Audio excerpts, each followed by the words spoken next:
Welcome back, everybody. This is Eric here with Iraq Veteran 8888. All right, we're going to be posing a question here. Why a shotgun? Why bother with a shotgun? You see, the internet is full of many different opinions, and people, they all have their own view of the amount of stock they put in a shotgun. Some people say they're not necessary, they're not important. Why bother? Well, I've got my rifle and my carbine. Why in the heck should I invest any time in running a shotgun? Why do I need it? What's it for? They have all their different reasons. I'm going to try to articulate some of my reasoning why I think shotguns are extremely important. Before we get started, I would like to thank our friends at Sonoran Desert Institute for supporting our videos. If you're looking for a career in the gun world and you want to get into gunsmithing especially, SDI is your go-to distance learning program. They got some awesome instructors, awesome curriculum. Also, they have some drone programs that are absolutely amazing. So check them out, Sonoran Desert Institute. Start your career in the gunsmithing world with Sonoran and tell them Eric sent you. A long-time support of the channel, and a big thanks to SDI for supporting our efforts here. Okay, so one of the most common arguments that people have against shotguns is they say, well, they kick hard, the recoil, they got a lot of recoil, they kick hard. I always hear they don't hold a lot of shots. That's one of the most common detractors I hear. People say, well, a shotgun holds 8 or 9 shots. Well, why have 8 or 9 shots when I can have 30 rounds in an AR-15? Okay, reasonable argument. One would say, well, 30 is better than 9, 30 is better than 8. Sure, I understand. It's a valid concern. Hey, if round count is your concern, then maybe, yeah, I could see where shotgun may not be for you in that type of situation. That's a valid argument, right? So recoil, capacity, the ammunition is bulky, takes up a lot of space, manual of arms, difficult to master, difficult to run under stress, difficult to load under stress, especially without any type of training. So you quickly see, well gosh, it seems like a lot of the negative factors of running shotguns don't seem to outweigh the positive factors. Now, the argument seems to be that is the case for many. Some people will say, well, why should I bother training with shotguns when I can just get really good with my rifle? And gosh, I got 30 rounds in a magazine, quick magazine change. It seems logical.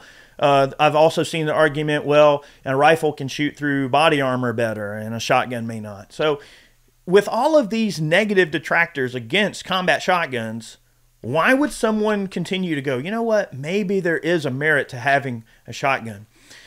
Well, the answer is payload, y'all, okay? Payload. A shotgun round has a considerable amount of payload. And what we mean by payload, let's compare the payload of something like a just regular projectile from an AR-15 to something like, say, a slug out of a shotgun. Let's use a slug, for example. Okay, well, the payload for a 5.56 would be, nominally 62 grains, right? And of course, when you do your energy calculations, you're going to get a certain amount of foot-pounds of energy and everything based on the velocity and the barrel length. We're not going to get into those exact factors right here, but let's just say, for the sake of argument, a single 5.56 round traveling down range that weighs 62 grains versus, say, a 575 or 600 grain slug, which granted is moving at considerably slower speeds. However, at a 1-to-1 ratio of soft, fleshy target, and whether or not, which one is going to stop a little better or cause the most damage in a, let's just say, room-to-room fight or something like that, well, then now, okay, now that factor seems to come into play that, well, maybe the shotgun's a better tool for protecting yourself in a close environment, provided you're not worried about what's beyond the target, for instance. Maybe you don't live in an apartment complex. So there are a myriad of factors that would come into play as to whether or not a shotgun would be the appropriate tool to use in some sort of a defensive situation. And of course, with shotguns, there are a variety of different ammunition that can tailor your defensive situation to the environment. Okay, so a slug, of course, may not be practical for anyone that's outside of a hunting situation, perhaps. Now, I keep my guns loaded with slugs. I live in the middle of nowhere. I'm not worried. I don't have kids in the house. There's nobody I have to worry about hurting nearby. So, yeah, I'm going to have slugs in my shotgun. I'm great with a shotgun. And trust me, Even if you're wearing level 4 body armor and that slug, that, you know, Berniki Black Magic slug hits you, you're going to have a bad day, right? So you can tailor the use of the shotgun around the ammunition and the environment, okay? So maybe a slug is not practical. Now enter buckshot, okay? So buckshot still has a healthy payload. However, the buckshot is obviously not going to have quite the penetrating or over-penetrating capabilities that the slug would if it missed its target. You also have the benefit of having a pattern, so you cover a little bit wider range of area, so might can increase the overall effectiveness of the gun shot per shot. So that's a factor. And of course, you know, there are many other rounds in a shotgun, such as birdshot and different sizes of buckshot, like number 4 buckshot, which is just a smaller buckshot. To get into all of those types of semantics might be a little pointless, you know, in the short term in this video, but it's just worth noting that shotguns can be tailored tactically to the situation you're going to put them in and deploy them in. If you know you might shoot 100 yards, well, the slug might be useful. But again, if you're going to shoot 100 yards, you'd rather just have a rifle. So again, the same arguments tend to come into play. Why have a shotgun when I can have a rifle? I mean, that's a valid concern. My argument would be, my antithesis to that would be, why have only a pistol and a rifle when you can have a shotgun too? Now, some people may not have, let's say, the financial resources to afford to buy a good quality shotgun to go with their rifle and pistol. Maybe someone's just getting into guns and they can only initially afford to pick up a pistol, maybe a rifle if they're lucky. You know, they can go through Palmetto State and buy a very reasonable AR for like $500. You know, maybe your first handgun is a Dagger or something like that, and, you know, which is a copy of a Glock. And you buy a PSA Dagger on sale for $250, you know. Pretty basic gun with a basic trigger and basic finish, but a functional tool, right? You know, so you could still have a good pistol and rifle that is a good entry-level option for not a lot of money. Well, what would be an entry-level, you know, shotgun option? Well, shotguns kind of are all over the place in terms of price. This is a Benelli M3.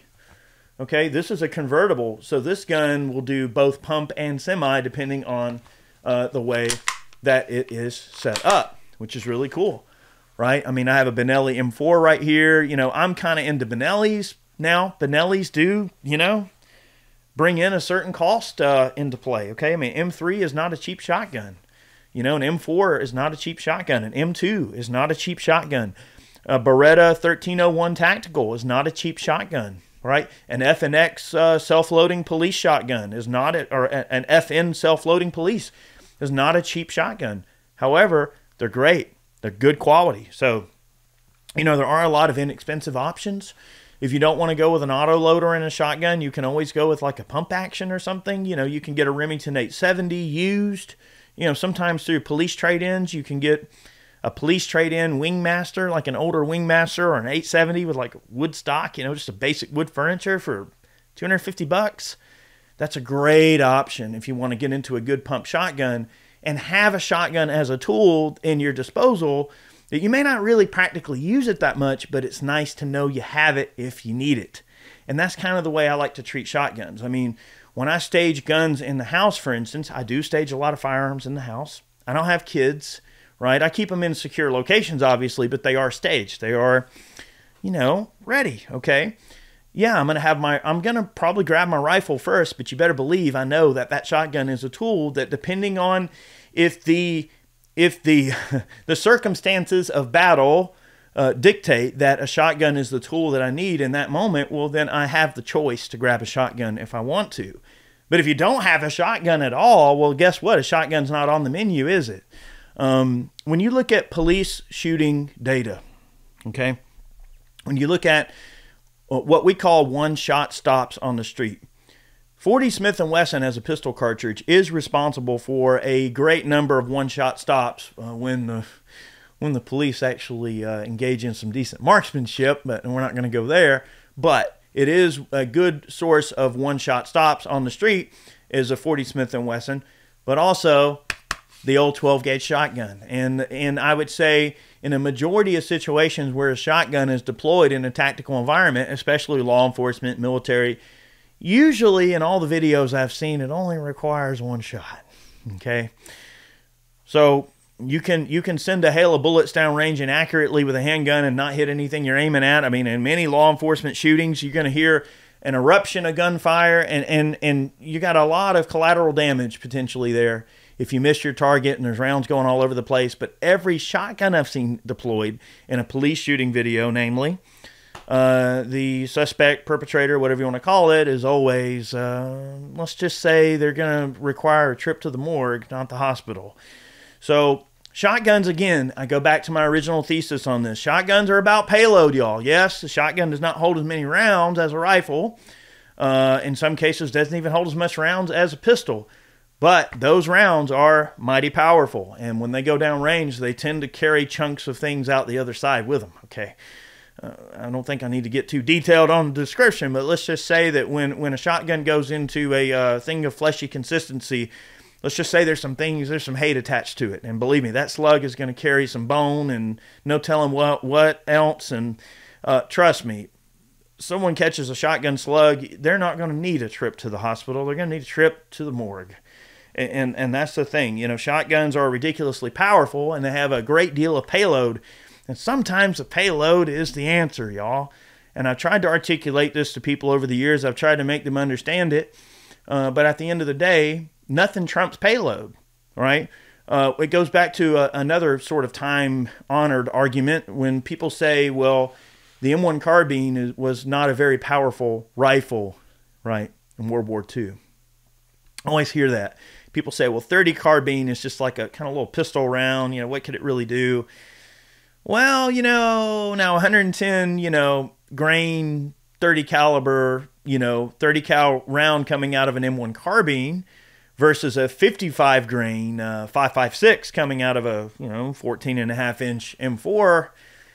I don't know. In a room-to-room fight, I think, foot-pounds of energy-wise, if body armor's not involved, I think you're kind of neck and neck right there, okay? So, people that blame the tools for the ineffectiveness of their tactics and their ability to resolve a situation through the use of force, they often blame the tools when it's really their own incompetence that they have to blame.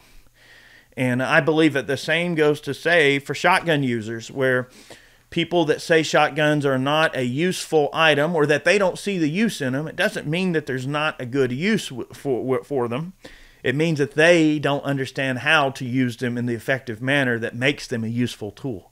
So just because you don't understand how to use it as an effective tool doesn't mean it's not an effective tool. All right, I'll challenge you.